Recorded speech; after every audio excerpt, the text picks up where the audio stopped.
తాకట్లో ఉన్న మీ బంగారాన్ని విడిపించి ఆ రోజు ఆన్లైన్ రేటుకి కొంటాం. Sharma gold company.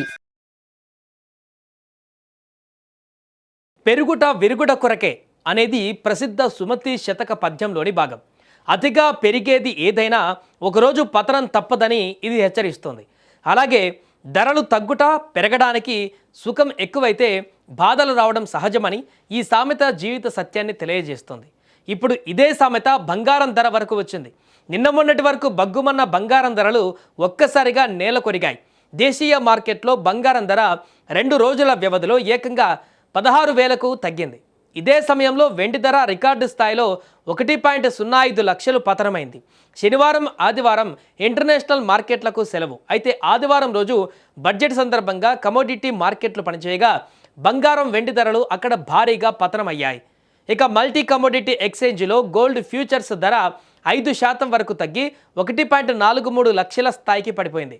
ఇక వెండి ఫ్యూచర్స్ ధర ఏకంగా 9% లోయర్ సర్క్యూట్ కొట్టి 3 లక్షలకు దిగువకు కూడా చేరింది. ఇక ఇదే సమయంలో ఇవాళ ఇంటర్నేషనల్ మార్కెట్లో మళ్ళీ బంగారం వెండి ధరలు భారీగా దిగొచ్చాయి. కిందటి రోజు స్పాట్ గోల్డ్ రేటు ఔన్స్కు అంటే 31.10 గ్రాములు $4,880 స్థాయిలో ఉండేది. ఇప్పుడు అది 5% వరకు తగ్గి $4,700 దిగువకు చేరింది. ఇక సిల్వర్ రేటు $85 నుంచి 5% పతనంతో $80 స్థాయికి దిగివచ్చింది. ఈ అంతర్జాతీయ మార్కెట్ ధరలకు అనుగుణంగా దేశీయ మార్కెట్లలో కూడా ఇవాళ బంగారం వెండి ధరలు మళ్ళీ దిగిరానున్నాయని చెప్పొచ్చు. ఇక ప్రస్తుతం దేశీయ బంగారం వెండి ధరలు ఎలా ఉన్నాయో తెలుసుకుందాం. హైదరాబాద్ నగరంలో 22 క్యారెట్స్ గోల్డ్ రేటు తులం 1,47,200 స్థాయిలో ఉంది. ఇక 2 రోజులలో 16,000కు పైగా పతనమైంది. 24 క్యారెట్ల పుత్తడి ధర చూస్తే 10 గ్రాములకు హైదరాబాద్ మార్కెట్లో 1,60,580 వద్ద కొనసాగుతుంది. ఇక వెండి ధర ప్రస్తుతం కేజీకి హైదరాబాద్ నగరంలో 3,20,000 వద్ద కొనసాగుతుంది. ఇవాళ అది 3 లక్షల దిగువకు చేరేటువంటి అవకాశం ఉన్నట్టుగా తెలుస్తుంది. ఏదేమైనా కూడా ఒక్కసారిగా ఆకాశాన్నంతా ఎదిగినటువంటి బంగారం వెండి ధరలు ఇప్పుడు కుప్పకూలుతున్నటువంటి పరిణామం పూర్తిగా ఇన్వెస్టర్లను అల్లకల్లోలం చేస్తున్నాయి. ఎప్పుడు ఎక్కడ ఇన్వెస్ట్ చేయాలో అర్థం కానటువంటి పరిస్థితికి క్రియేట్ చేస్తున్నాయి. అదేవిధంగా ధరలు పెరిగిన దగ్గర భారీగా ఇన్వెస్ట్ చేసినటువంటి వారు ఇప్పుడు భారీగా లాస్ కావాల్సిన పరిస్థితి ఏర్పడింది.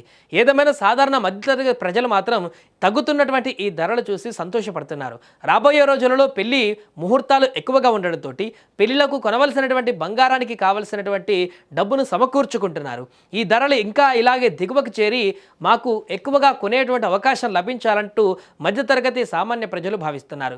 ఏదేమైనా కూడా ఊహించని పరిణామాలతోటి బంగారం వెండి ధరల్లో ఉన్నటువంటి ఈ వ్యత్యాసాలు అనేటివి చాలా కన్ఫ్యూజన్గా మారాయి. అంతర్జాతీయ మార్కెట్లో నెలకొన్నటువంటి ఒడిదుడుకుల కారణంగా ఒక్కసారిగా ఆకాశాన్నంటిన బంగారం ధరలు అదే రకమైనటువంటి అంతర్జాతీయ ఒత్తిళ్ల కారణంగా ఇప్పుడు దిగువకు చేరినటువంటి పరిణామం.